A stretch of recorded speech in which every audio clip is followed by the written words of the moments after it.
Selamat malam saudara sekalian, sahabat GKI Harapan Indah. Senang berjumpa kembali dengan saudara sekalian di dalam program Kalam Kupas Alkitab Selasa malam, renungan singkat firman Tuhan yang memandu kehidupan. Tema kalam hari ini adalah reformasi hati, didasarkan pada bacaan firman Tuhan dari kitab 2 Tawarikh pasal 15 ayat 1 hingga 15. Nats yang menjadi perenungan kita adalah ayat 15 yang akan saya bacakan berikut ini. Seluruh Yehuda bersukaria atas sumpah itu, karena dengan segenap hati mereka bersumpah setia, dan dengan kehendak yang bulat mereka mencari Tuhan. Tuhan berkenan ditemui oleh mereka dan mengaruniakan keamanan kepada mereka di segala penjuru. Demikianlah firman Tuhan. Saudara sekalian, kitab 2 Tawarikh pasal 15 ayat 1 hingga 15 bisa dibagi menjadi dua bagian. Ayat pertama sampai dengan ayat yang ketujuh merupakan perkataan nubuat dari Tuhan yang diucapkan oleh Nabi Asarya kepada Raja Asa yang saat itu memerintah kerajaan Yehuda. Sedangkan ayat 8 sampai dengan 15 merupakan tindak lanjut yang dilakukan oleh Raja Asa yang memimpin seluruh kerajaan Yehuda sebagai tanggapan yang positif terhadap firman Tuhan yang telah diucapkan tersebut. Saudara sekalian, bila kita membaca kitab 2 Tawarikh pasal 14 ayat 2 hingga 6, kita memperoleh catatan bahwa Raja Asa itu hidup menyenangkan hati Tuhan dengan melakukan apa yang baik dan benar. Ia menyingkirkan mesbah-mesbah maupun tempat-tempat penyembahan berhala bangsa-bangsa lain. Ia juga menghancurkan tugu-tugu dewa dan juga menumbangkan tiang-tiang patung Dewi Asyera. Ia juga menyuruh rakyat Yehuda untuk hidup menurut kehendak Tuhan, Allah leluhur mereka, serta menaati ajaran-ajaran dan perintah-perintah Tuhan. Semua tempat penyembahan berhala dan tempat membakar dupa disingkirkan oleh Raja Asa itu dari kota-kota Yehuda. Saudara sekalian, akibat dari semuanya itu, kerajaan Yehuda mengalami keamanan di bawah pemerintahannya, sehingga Raja Asa dapat membangun benteng-benteng untuk kota-kota Yehuda. Beberapa tahun lamanya tidak terjadi perang, oleh karena Tuhan memberikan keadaan damai kepada Raja Asa dan pemerintahannya itu. Saudara sekalian, walaupun di dalam catatan kitab 2 Tawarikh pasal 14 ayat 2 hingga 5, Raja Asa itu telah berbuat banyak hal untuk menyatakan kesetiaan baktinya kepada Tuhan. Namun di dalam kitab 2 Tawarikh pasal 15 ayat 8 hingga 15, kita mendapatkan bahwa Raja Asa itu setelah mendengar perkataan nubuat yang diucapkan oleh Nabi Asarya kepada dirinya, yang notabene berisi dorongan agar Raja Asa itu menguatkan hati dan semangatnya di dalam mencari Tuhan. Raja Asa berkobar semangatnya dalam melakukan berbagai macam pembaruan dalam kehidupan rohani kerajaan Yehuda. Saudara sekalian, Raja Asa menyingkirkan semua berhala di negeri Yehuda dan Benyamin, dan juga di kota-kota yang telah dikalahkannya di pegunungan Efraim. Lalu Raja Asa juga memperbaiki mesbah Tuhan yang terdapat di pelataran rumah Tuhan.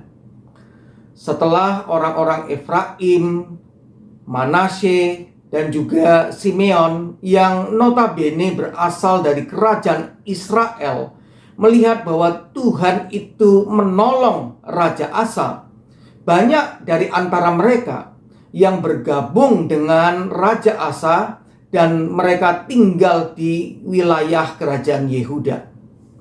Raja Asa menyuruh semua orang itu bersama dengan rakyat Yehuda dan Benyamin berkumpul di Yerusalem. Untuk apa, saudara sekalian? Untuk mereka ini memperbarui perjanjian mereka dengan Tuhan. Pada bulan 3 dalam tahun ke-15 pemerintahan Asa. Pada hari itu, selain mereka memberikan berbagai korban persembahan kepada Tuhan, mereka juga berjanji kepada Tuhan bahwa dengan sepenuh hati dan sepenuh jiwa mereka berjanji untuk hidup menurut kehendak Tuhan, Allah leluhur mereka. Bahkan mereka juga memutuskan bahwa siapa saja, tua atau muda, laki-laki atau perempuan, yang tidak mencari Tuhan, namun sebaliknya beribadah kepada ilah lain, ia pasti dihukum mati. Itu selaras dengan firman Tuhan yang tercatat di dalam kitab Ulangan pasal 17 ayat 2 hingga 7.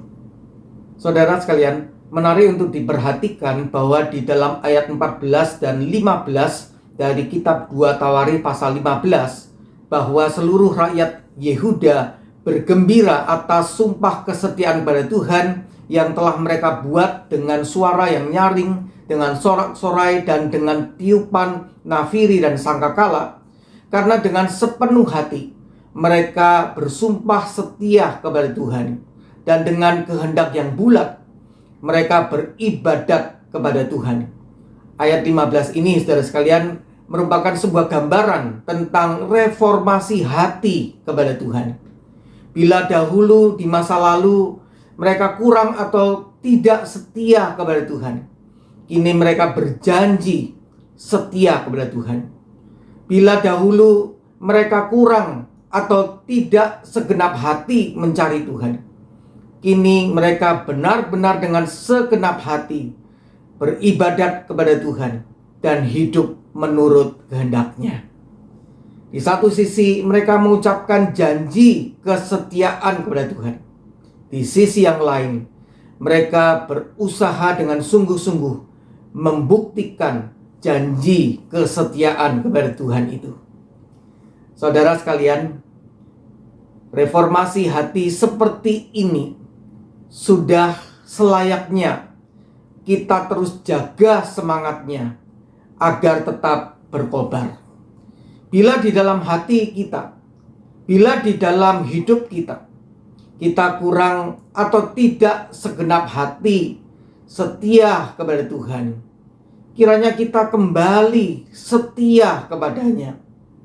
Bukan hanya kita berjanji kepada Tuhan untuk setia kepadanya hanya melalui ucapan mulut kita atau melalui lagu yang kita nyanyikan, tetapi kiranya dengan segenap hati kita membuktikan janji kesetiaan kita itu kepada Tuhan dengan setia beribadat kepada Tuhan serta setia hidup menurut kehendak Tuhan.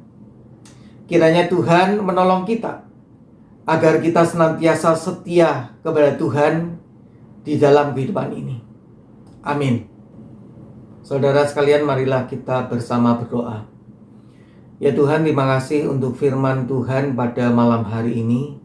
Tolonglah setiap kami Tuhan, agar kami senantiasa menjaga semangat untuk mereformasi hati kami, agar selalu setia kepada Tuhan. Ya Tuhan, jikalau ada di antara kami Tuhan, kurang atau bahkan tidak setia pada Tuhan, perbaruilah kami Tuhan, ubahlah kami, agar kami menjadi orang-orang yang setia pada Tuhan, setia dalam ibadat pada Tuhan, maupun melakukan kehendak Tuhan dalam kehidupan ini. Terima kasih Tuhan. Hanya di dalam nama Tuhan Yesus kami berdoa. Amin. Saudara sekalian, demikianlah renungan kita hari ini. Kiranya kita semua mendapatkan berkat. Jikalau sekiranya Bapak, Ibu, Saudara, Saudari berkenan, silakan subscribe YouTube GKI Harapan Indah dan sebarkan ke teman-teman Bapak, Ibu, Saudara, Saudari. Dengan demikian kita ikut mengambil bagian dalam pemberitaan firman Tuhan. Sampai jumpa saudara sekalian. Kiranya Tuhan memberkati kita semua.